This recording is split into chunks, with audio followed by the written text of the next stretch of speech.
there are two things. First is exploring the plates of consciousness.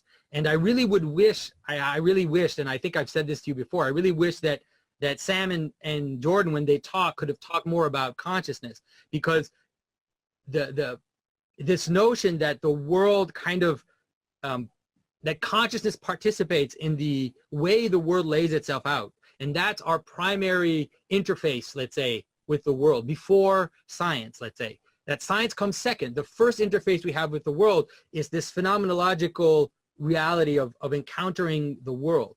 And so plunging into that is what's going to help people understand what religion is talking about. And it'll also help people to demystify some of the language that religion uses, because it's taking that point of view as being the first point of view.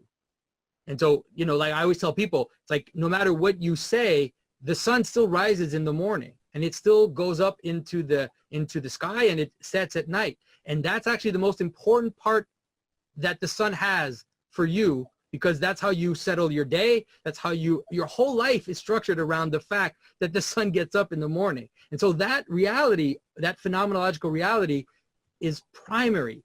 Science actually comes second.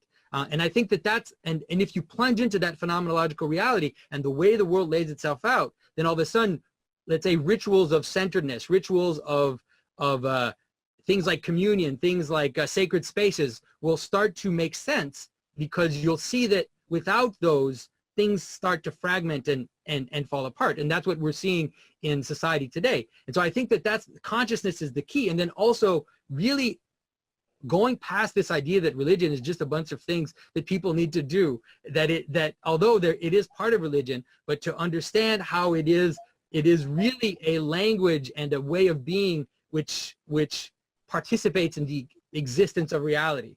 That it's a very ancient understanding of how it is that things can be both multiple and one at the same time, and how that actually happens. I think